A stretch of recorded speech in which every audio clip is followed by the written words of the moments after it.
Throughout history, myths and legends have shaped our view of the distant past, offering glimpses into the minds of ancient civilizations.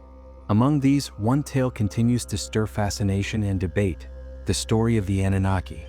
Originally part of ancient Mesopotamian religion, the Anunnaki were revered as powerful deities, recorded in the cuneiform tablets of Sumer, the world's first known civilization.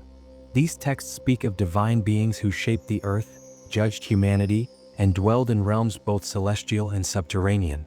The version you're about to hear is a modern reinterpretation, most famously proposed by Zecharia Sitchin.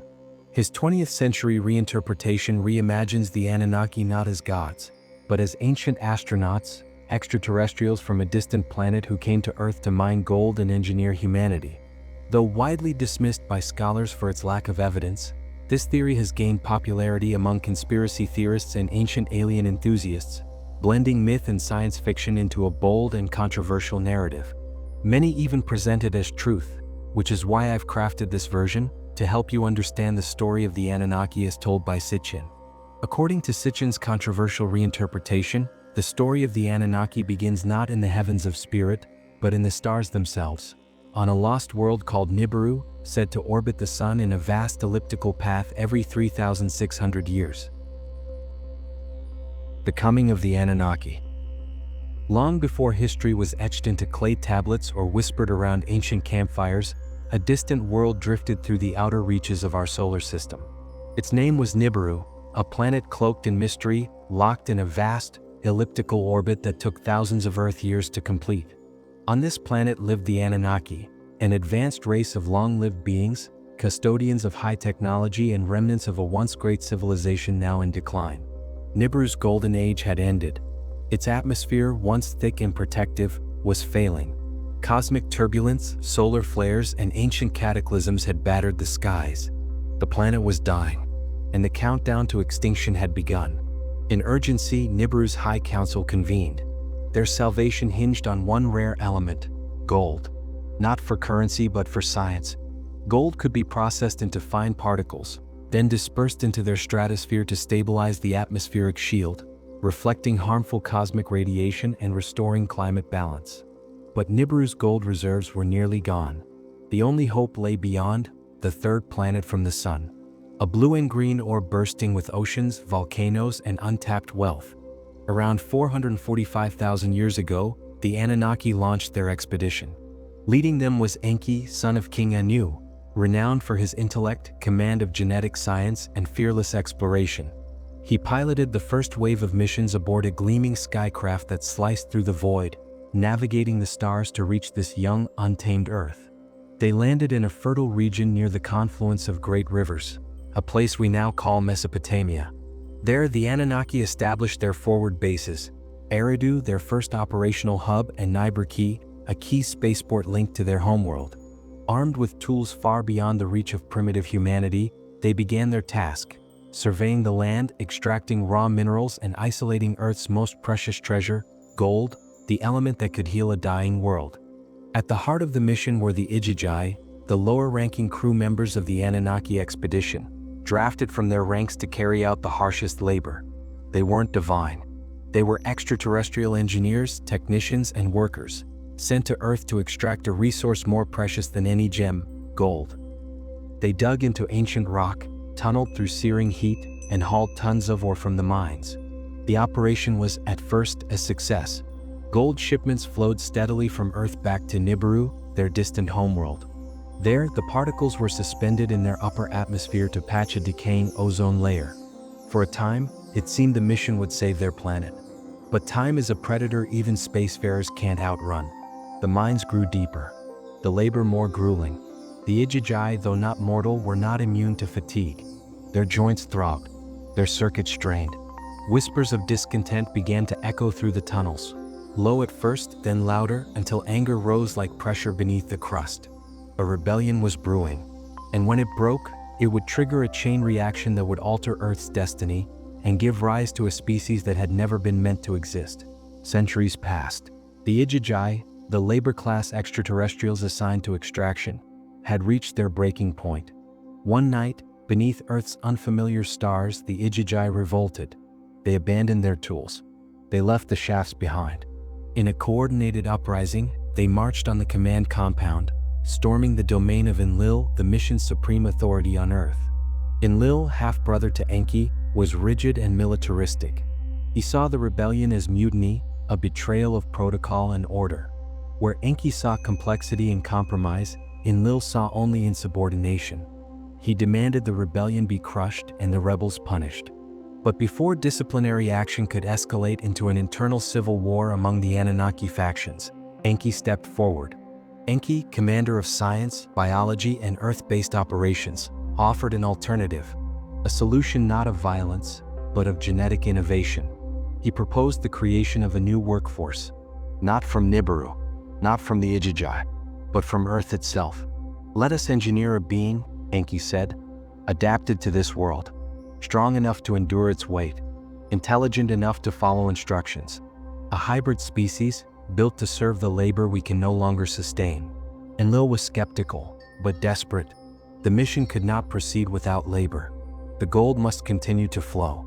Nibiru still depended on it, and so the High Council gave Enki permission to proceed. The era of bioengineering had begun. The birth of mankind. Enki turned to the Earth's native hominids, early, wild proto-humans who roamed the plains in tribal bands.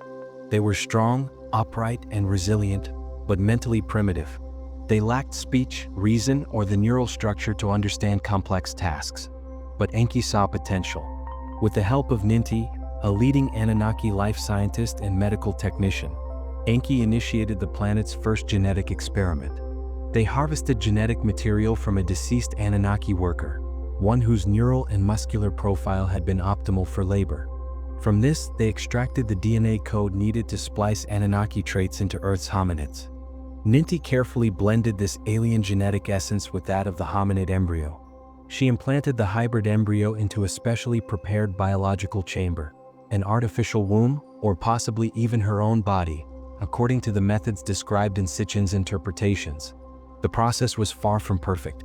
Early prototypes were flawed, grotesque hybrids, sterile offspring, cognitive failures. But Enki was persistent. He refined the genome. He recalibrated the neural architecture.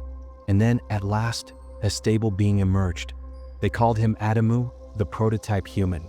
Not a divine creation, but a laboratory breakthrough. A being of Earth and Nibiru, Homo sapiens, genetically engineered to understand, obey, and endure. This new species would become the worker race, designed to mine, build, and maintain the Anunnaki infrastructure on Earth. And so, the age of mankind began, not from dust and breath, but from science and necessity.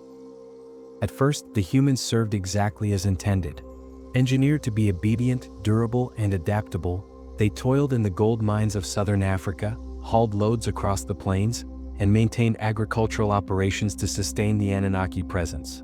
They were manufactured in batches, cloned or gestated in artificial wombs, under the careful supervision of Ninti, the Anunnaki's chief geneticist. Each prototype improved on the last. For the Anunnaki, it was a turning point. At last, the burden of manual labor had been shifted. But something unexpected occurred. The genetic hybrid created by Enki and Ninti wasn't just functional, it was evolving. Traces of Anunnaki intellect flickered within the human brain. They began to observe, to imitate, to ask. Some showed aptitude for learning. They developed speech, coordination, even abstract thought.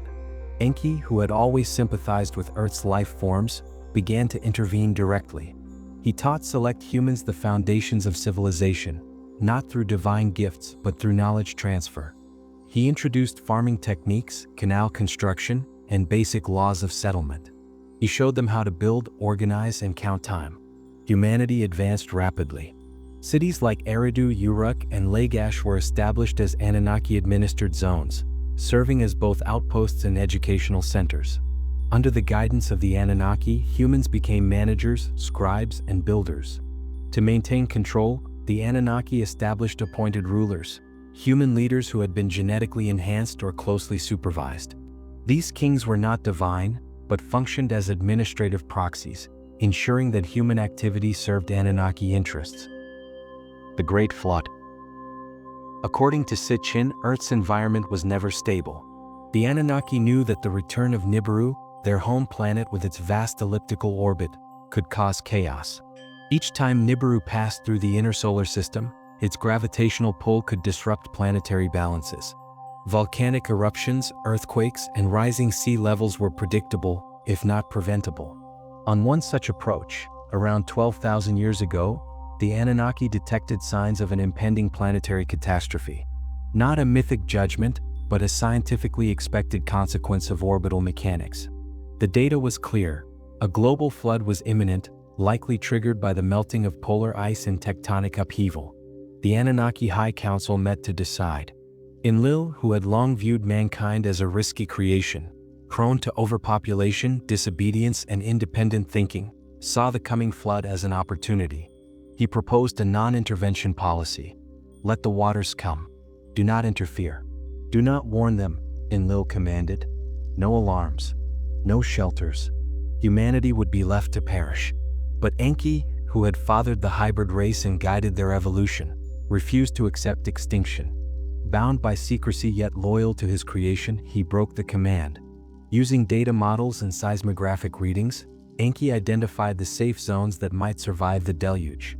He chose a man named Zayusadra, a high-ranking human with the capacity to understand engineering and logistics.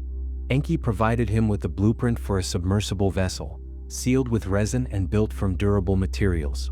It was not a mythic ark, but a calculated survival pod, designed to preserve genetic samples, key species, and enough humans to restart life post-cataclysm. When Nibiru's orbit neared Earth, the gravitational impact triggered the collapse of ice sheets, violent storms, and massive tsunamis. Continents were reshaped. Coastal cities vanished beneath the sea. Only a few outposts survived. Zayusadra's vessel endured the deluge, eventually grounding in the highlands. When the Anunnaki emerged from their orbital shelters or mountaintop bases, they found a transformed world and surviving humans.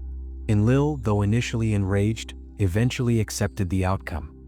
The human race had passed its first planetary extinction event, not by divine miracle, but through knowledge, preparation, and the rebellion of one alien scientist. The departure and legacy of the Anunnaki.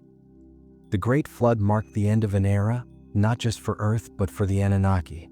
With their mining operations winding down and the gold quotas met, their mission on Earth was largely complete.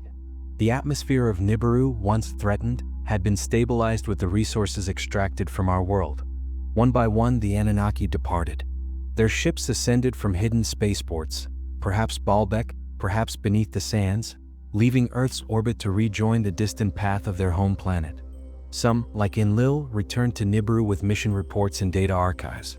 Others, like Enki, stayed behind longer, documenting genetic progress, uploading knowledge into stone, and seeding hidden vaults with information only to be unlocked when mankind was ready. And then they were gone, but not without a trace.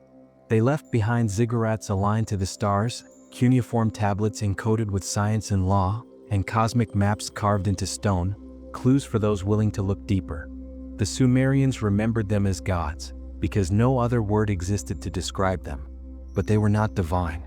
They were engineers, scientists, and explorers from the stars, terraformers who altered the destiny of an entire species.